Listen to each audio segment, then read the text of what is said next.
Bienvenue dans cette édition exceptionnelle d'iTalk sur Euronews en coopération avec Google. L'an dernier, l'Union était en crise.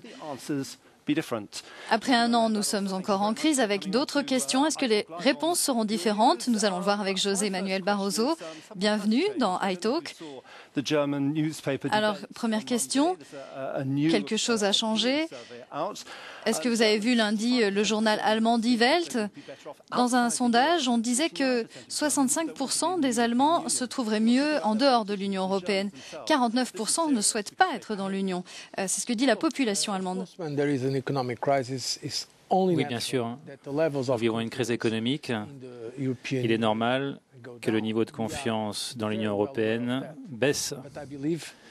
Nous en sommes parfaitement conscients. Je crois que nous pouvons changer les choses si nous trouvons de bonnes solutions, un remède à la crise actuelle. Et je crois que nous sommes en train de progresser. Nous sommes sur la bonne voie. Nous ne sommes pas encore sortis de la crise, mais nous nous rapprochons d'une solution. Nous sommes plus proches que l'année dernière.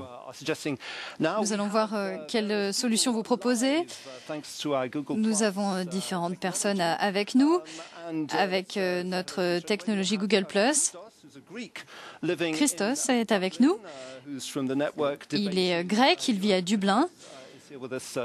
Il fait partie du réseau Die Welt Europe. David, qui est là, il est britannique à Édimbourg.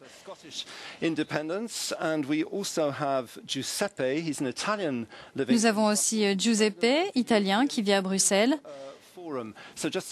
Il est président du Forum pour la jeunesse européenne. Monsieur le Président, les questions sont très brèves pour que nous puissions couvrir un maximum de sujets. Voici tout d'abord Giuseppe avec cette première question. Monsieur le Président, 22% des personnes sont au chômage. Plus de 40% de chômage en Grèce et en Espagne. La Commission a pris des mesures en faveur des stages pour les jeunes. Mais qu'en est-il pour l'emploi dans son ensemble, pour l'emploi de qualité? Oui, c'est l'une de nos priorités, lutter contre le chômage, surtout celui des jeunes. La meilleure façon d'avoir un emploi durable et pas un emploi précaire, eh bien, c'est d'aider nos pays à stimuler la croissance. La croissance viendra à la confiance. Il faut déclencher des réformes qui accroîtront la compétitivité de nos pays. Donc, il faut régler les problèmes de la zone euro. Et voilà pourquoi la confiance est si importante. La croissance est si importante, car c'est là que nous trouvons les investissements nécessaires. C'est pourquoi des pays comme la Grèce doivent renforcer leur compétitivité. Il y a des difficultés spécifiques et nous y travaillons. Alors oui, nous avons créé des garanties pour la jeunesse avec certains de nos gouvernements. 8 plus précisément, nous avons prévu un redéploiement des fonds structurels pour promouvoir l'emploi des jeunes, surtout dans les PME. La question cruciale est de savoir comment réformer la zone euro et nos économies pour qu'elles deviennent plus attrayantes, notamment pour les investissements et les nouveaux emplois. J'en reviens à la croissance. Est-ce que ce n'est pas un peu difficile d'instaurer la confiance lorsque les messages changent? La dernière fois, lorsque vous étiez là, on parlait déjà de la croissance. Je suis désolé. Même avant le président Hollande, nous avions déjà notre programme Europe 2020 pour une croissance durable. Il est vrai qu'en raison de la crise et de l'urgence de la crise dans le secteur financier, nous avons beaucoup parlé des mesures d'urgence, mais notre objectif a été et toujours la croissance durable. À présent, une question postée par Internet du Portugal, de Funchal.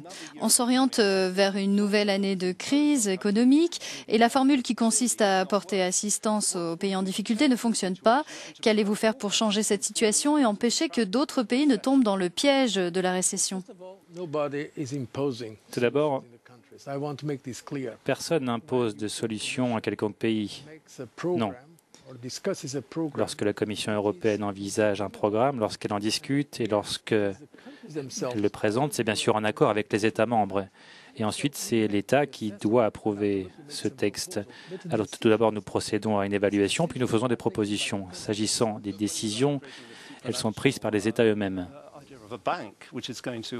Mais cette idée supranationale des banques européennes, vous imposez des solutions à la Grèce. Mais la décision ne sera pas prise par la Commission européenne. Nous avons fait une proposition et maintenant, c'est aux États membres, par exemple le superviseur, d'adopter ou pas. Et d'ailleurs, ça sera à l'unanimité. J'insiste, certaines personnes pensent que cette crise a été générée d'une certaine façon par l'Union européenne. Ce n'est pas vrai. Il y a des pays qui ne sont pas dans la zone euro et qui connaissent de graves crises, y compris dans le secteur financier. Oui, mais en tant qu'institution, parfois les institutions ne sont pas à la hauteur. La création de l'euro a suscité une crise de confiance. Je ne suis pas d'accord. Je vais vous donner un exemple. Le pays qui a le plus mobilisé d'argent du contribuable en Europe, c'est le Royaume-Uni, et de loin. Donc il y a une crise du secteur financier et les contribuables ont dû intervenir de manière massive. Et le Royaume-Uni n'est pas dans la zone euro. L'Islande a connu des problèmes alors que l'Islande n'est pas membre de l'Union européenne. Donc il est vrai qu'il y a des défis spécifiques de la zone euro, car nous n'étions pas préparés de manière institutionnelle. Nous n'avons pas suffisamment tous les instruments pour faire face à la situation. Mais ne disons pas que c'est l'euro qui a créé la crise. Voilà pourquoi, pour répondre à la question, je veux dire que notre programme qui a été préparé avec les pays, ce programme ne l'aurait pas imposé. Je pense que le programme est suffisamment adapté. Il comporte la souplesse pour s'adapter aux conditions actuelles pour que, dans la mesure du possible, le programme soit efficace et moins douloureux. Passons à présent à Christos. Il est grec et il a une question à vous poser. Depuis Dublin. Bonjour. Alors, que va-t-il se passer pour la Grèce, Monsieur le Président? Vous savez, le pays est à genoux, aussi bien socialement que financièrement. Est-ce qu'on est enfin au bout du tunnel? Que va-t-il advenir de la croissance? Qu'est-ce qui est prévu? Qu'est-ce qu'on va faire pour traiter le chômage? Tout d'abord, il faut comprendre pourquoi la Grèce en est arrivée là. Ce n'est pas l'Union européenne, c'est la dette, le déficit qui s'est accumulé au cours des années. L'Union européenne, ce qu'elle apporte, c'est une possibilité à la Grèce d'éviter de faire défaut. Alors je comprends que les mesures actuelles soient douloureuses pour les Grecs. Le peuple grec a déployé de gros efforts et parfois on sous-estime les grands efforts qui ont été déployés sur le plan des salaires ainsi que dans d'autres domaines. Mais je crois que ce qui est essentiel pour la Grèce ainsi que pour la zone euro, c'est que la Grèce reste dans la zone euro. Par conséquent, ces mesures doivent être adoptées le plus vite possible et dans le même temps, nous agissons, par exemple, en mobilisant tous les fonds disponibles ou en appuyant certaines réformes pour la compétitivité grecque pour que la Grèce puisse rétablir la confiance. C'est tout à fait indispensable, car ce n'est qu'avec la confiance qu'il sera possible de créer des emplois durables pour les jeunes, mais pas seulement. À présent, une autre question. Des questions envoyées par vidéo. Voici une question envoyée d'Irlande. Je pose cette question au nom des propriétaires irlandais. Nous aimerions savoir si la Commission européenne est consciente du manque flagrant de solutions apportées aux emprunteurs irlandais qui se sont endettés à des niveaux totalement insupportables pour payer leur maison. Si oui, y a-t-il un mécanisme de supervision pour s'occuper de ces problèmes? C'est une question importante.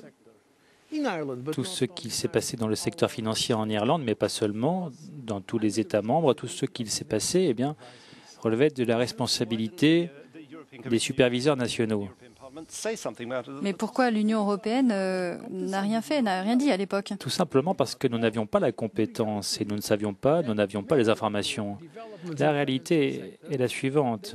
Le nombre d'événements des secteurs financiers se sont révélés finalement très tardivement parce que, d'une certaine façon, les systèmes de surveillance nationaux n'étaient pas suffisamment transparents. C'est pourquoi il est important d'avoir une instance de supervision unique qui travaille main dans la main avec les autorités de surveillance nationales.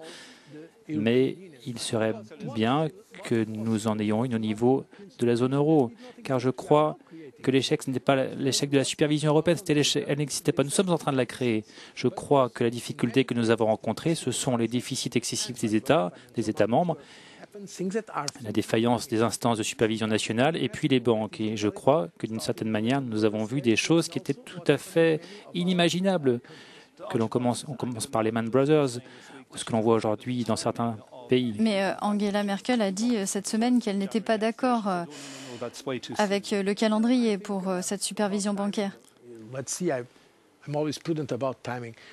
Pour ce calendrier, je suis toujours assez prudent avec les dates. Je ne pense pas qu'il y aura un superviseur unique. En fait, c'était une très bonne proposition de la part de la Commission. Nous avons fait cette proposition et les États membres ont compris que les choses ne pouvaient pas continuer comme ça. Donc il y aura des différences, des divergences, mais je pense qu'il y aura superviseur unique assez rapidement. À présent, une autre question de Christos qui va poser une autre question. Hello, President Barroso. How can Europe deal with the rating agencies and the demands and the pressure for the market? Monsieur Barroso, of a European rating agency help, and how can we regulate the bank? Qu'en est-il de la création d'agences de notation?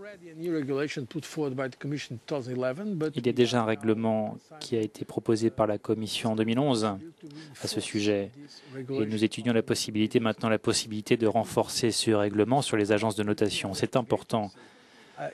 Concernant les agences de notation, une agence de notation européenne, si une initiative est prise dans ce sens, je pense que ce sera positif.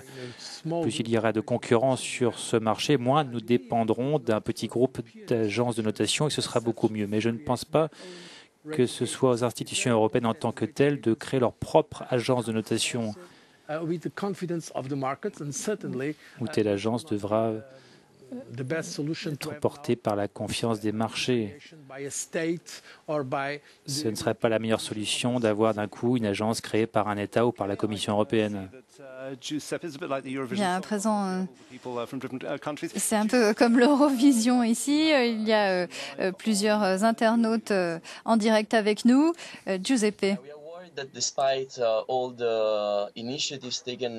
Alors, ce qui nous préoccupe, c'est qu'en dépit de toutes les initiatives prises contre la crise, on constate qu'il n'y a pas assez d'investissement pour la jeunesse et pour l'avenir du continent. Comment pouvez-vous nous aider à convaincre les pays à se concentrer sur la jeunesse? Pas plus tard qu'aujourd'hui, ici même à la Commission, j'ai rencontré le président du Conseil de l'Union européenne, le président du Parlement européen, et nous avons précisément discuté de la façon dont nous pourrions avoir un budget qui permette des investissements en Europe. Je crois qu'il y a une contradiction. Certains gouvernements nous disent qu'ils sont pour la croissance, pour les investissements, mais ensuite ils souhaitent réduire les investissements au niveau européen. Bon nombre de ces programmes européens ont des investissements dans la recherche, l'éducation, pour la cohésion. Mais j'insiste, nous sommes tous dans le même bâton. La Commission peut faire des propositions, mais nous avons besoin du soutien des États membres. Les 27 États membres doivent s'engager sur le budget de l'UE. Mais je pense que nous sommes tous sensibles à ces questions. Il faut un budget sur la croissance, sans oublier les jeunes, comme vous l'avez rappelé. Je suis sûr que nous arriverons à un compromis qui sera compatible par rapport au niveau d'ambition que nous avons pour nos jeunes. Nous connaissons tous les chiffres du chômage des jeunes, notamment en Espagne. Quel serait votre conseil à un jeune diplômé et qui n'a pas d'emploi? Écoutez,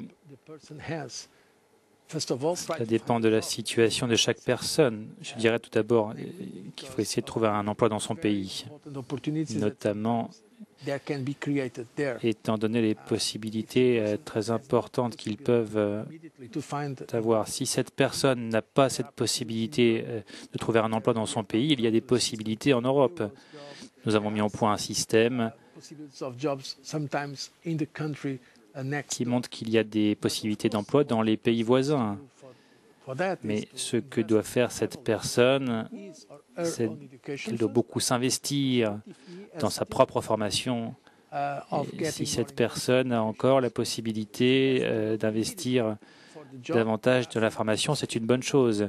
Si elle doit rechercher immédiatement un emploi, il y a des programmes spécifiques mis à la disposition des jeunes par les différentes administrations. Et même dans certains pays, les commissions et les États membres, nous déployons des fonds structurels pour apporter de la formation à l'emploi. Pour l'instant, cela bénéficie à plus de 400 000 jeunes, mais je ne dispose pas de la baguette magique pour créer des emplois. Cela doit venir de l'économie elle-même. À présent, une question via Google+, Hangout. Nous allons à Édimbourg à présent. David a une question. Monsieur Barroso, vous avez parlé de la fédération d'États-nations, d'une fédération d'États-nations. À la lumière de la crise économique actuelle, d'après vous, quel est le succès possible de l'Union pour davantage d'intégration? Je crois qu'il est important de parler clairement parce que s'il y a plus d'intégration, l'Europe va se développer. Les problèmes ont de plus en plus une dimension transnationale et la solution reste nationale aujourd'hui. Même nos amis américains, du côté chinois ou les autres, ont compris cette dimension. Donc il faut plus d'intégration avec plus de démocratie. Et cette fédération d'États-nations, eh bien, c'est la solution. Donc, cela permet de clarifier certaines règles pour partager le pouvoir ou la souveraineté. Donc, cette fédération d'États-nations, ce n'est pas pour demain, je suis réaliste. Parlons de l'union bancaire. Avoir une instance de supervision unique, c'est un début. Mais il faut que l'on se fixe un horizon à moyen terme.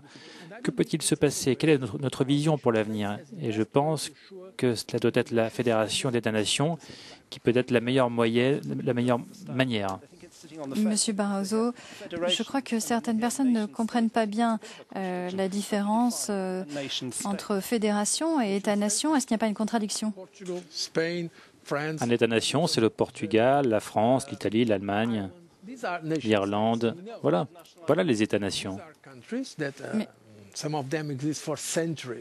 Il s'agit de pays qui existent pour certains depuis des siècles, comme étant des États organisés. Ce serait une erreur d'essayer de construire l'Europe contre les États, parce que pour la plupart des citoyens européens, leur première référence, c'est leur pays. C'est leur pays. Ce serait une erreur donc d'aller à l'encontre de cela. Mais il faut se rendre compte qu'au XXIe siècle, si on n'essaye pas de se regrouper dans un ensemble plus fort, c'est-à-dire l'Union européenne, eh bien, nous, petits pays, séparés les uns des autres, n'avons aucune chance face au secteur financier. Le secteur financier, c'est un secteur transnational. Donc, nous n'aurions pas les leviers nécessaires pour faire face aux problèmes. Je crois à un groupe, à un ensemble d'États, nations qui peut fonctionner. Au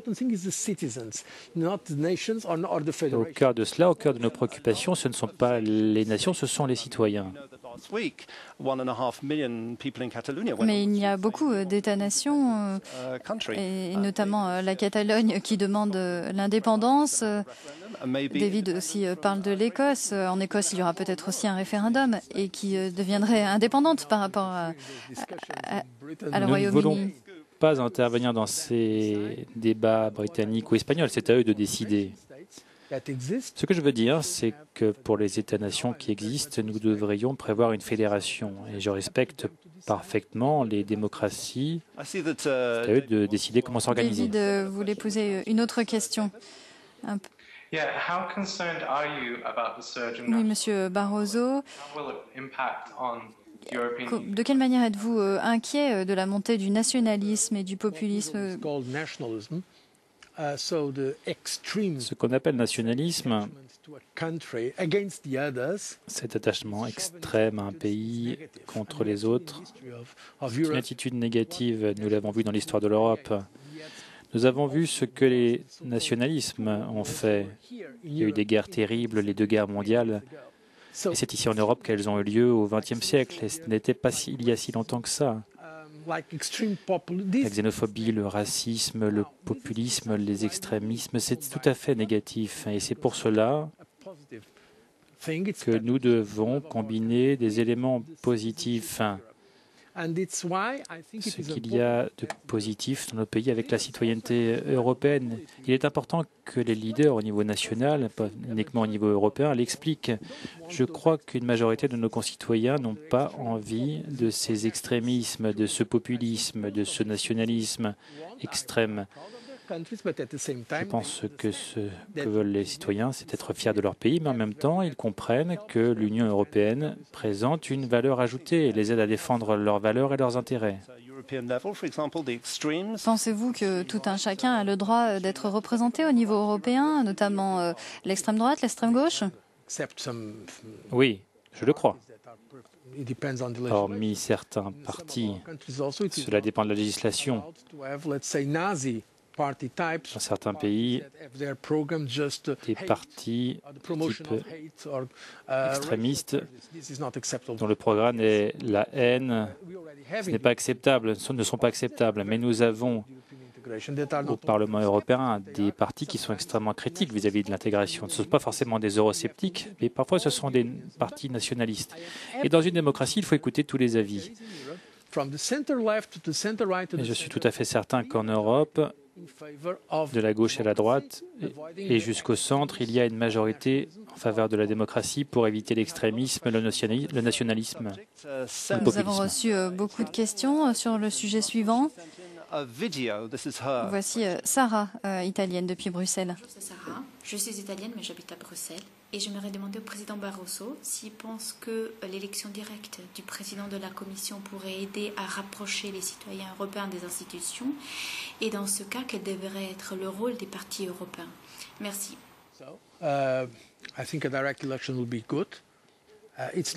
Je crois qu'une élection directe serait positive. Ce ne serait pas possible avec les traités actuels. C'est pourquoi, dans mon discours sur l'état de l'Union prononcé au Parlement européen, j'ai proposé qu'avant même d'éventuels changements, les partis politiques présentent leurs candidats durant les élections européennes de 2014. Ainsi, nous aurions une élection du Parlement européen qui ne serait pas similaire à celle qu'il y a eu dans le passé, c'est-à-dire que on n'aurait plus 27 campagnes différentes pour le Parlement européen, on aurait une campagne européenne qui permettrait de faire un véritable espace européen. Mais dans beaucoup de pays, les électeurs votent pour des questions locales. Oui, ils votent aux élections locales, mais l'un des paradoxes suite à la crise, c'est que de plus en plus on parle de l'Europe et parfois on la critique. Mais je peux vous dire que dans les cafés d'Athènes, on parle de ce qui se passe en Allemagne. Et en Allemagne, la population discute aussi de ce que font les Grecs. Donc il y a un réel débat.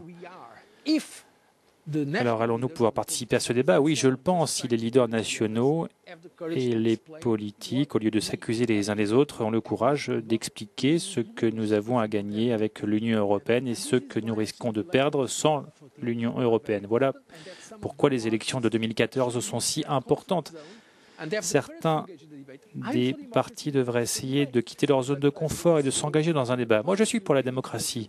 Et par le passé, l'intégration européenne, c'est vrai, a été faite de consensus implicite de la part des citoyens. Maintenant, c'est fini. Nous sommes dans un monde ouvert, le monde de l'Internet, l'ère d'Internet, et donc nous devons demander l'avis de nos citoyens. Donc avoir des partis politiques réellement européens, c'est important, mais pas seulement des partis nationaux. La Commission a fait une proposition législative pour renforcer les partis politiques européens. Vous avez parlé d'Internet. Duarte a une question à ce propos. Question qui devrait intéresser de nombreux jeunes téléspectateurs. There's a democratic crisis in Europe. Il y a une crise démocratique en Europe, car selon moi, les citoyens européens ont l'impression que Bruxelles ne s'intéresse pas à leurs préoccupations. Je pense par exemple aux efforts qui sont déployés actuellement pour censurer Internet et imposer des lois qui limitent notre liberté sans contrôle démocratique approprié, et souvent au nom de 6 sociétés puissantes.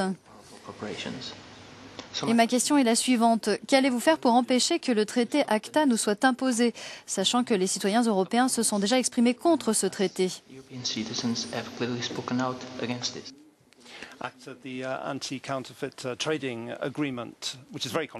L'accord ACTA contre les contrefaçons, c'est un accord très controversé.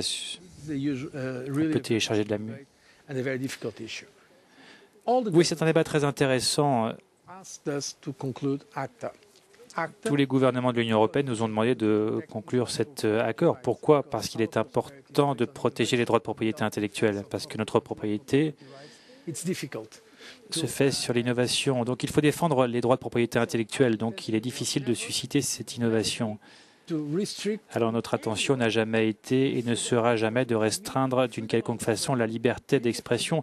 Pour moi, la liberté d'expression, la liberté des médias, c'est un droit sacré, c'est l'une des questions essentielles. D'ailleurs, en Europe, nous en jouissons et ce n'est pas partout dans le monde. Cela étant dit, lorsqu'il y a eu des doutes sur ces questions, eh bien, nous avons adressé le dossier à ACTA, à la Cour de justice européenne, pour qu'elle analyse la situation. Et voilà la situation telle qu'on la connaît aujourd'hui. Et je crois qu'il y a eu en effet un débat politique sur ce sujet, mais la question est de savoir comment nous pouvons promouvoir la liberté sur Internet sans entrave, mais en même temps préserver les droits des créateurs, des artistes, des auteurs, de préserver leurs droits de propriété intellectuelle, faire en sorte que ceux-ci soient respectés. Je crois que c'est intéressant, c'est un débat que l'on doit mener. Mais qui doit décider ?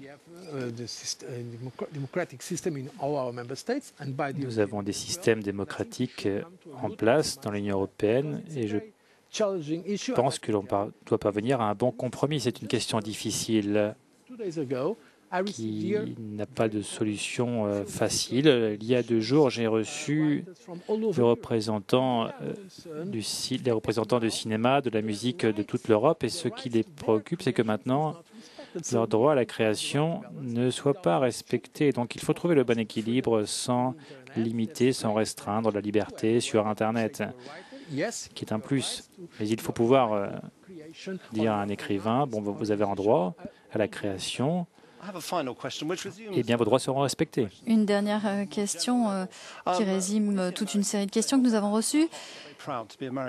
Les Américains, eux, sont très fiers d'être Américains. Alors que devons-nous faire pour que les Européens soient eux aussi très fiers et soient à nouveau fiers d'être Européens? Pour l'instant, nous avons conscience de la crise. Comment faire en sorte que nous soyons fiers, notamment quand nous entendons l'hymne européen? Je crois qu'il est important. Il y a un lien émotionnel, en effet, entre les citoyens et l'Europe. Mais ça ne peut pas être fait de manière artificielle. C'est pourquoi il est important de faire œuvre de pédagogie et de faire en sorte que les choses soient expliquées de manière démocratique. Moi, je suis fier d'être européen parce que sur ce continent, on a des sociétés les plus avancées. Et on peut éviter toutes sortes d'arrogance. Il ne s'agit pas de dire qu'on est meilleur que les autres. Il ne faut pas ce côté négatif. Mais je crois que par le débat, par la démocratie, on peut être fier d'être européen. Il ne faut pas décréter la fierté d'être européen parce que nous avons des raisons qui nous permettent d'être fiers plutôt que d'être frustrés. Merci, Monsieur Barroso. Merci de vos réponses. Merci à ceux qui sont intervenus en ligne. Christos, David, merci à Google Plus Hangouts et bien sûr à la Commission européenne qui nous a accueillis dans son studio de télévision. Vous pourrez revoir ce programme sur notre site internet et sur notre site euronews.com qui a changé récemment. Merci à tous.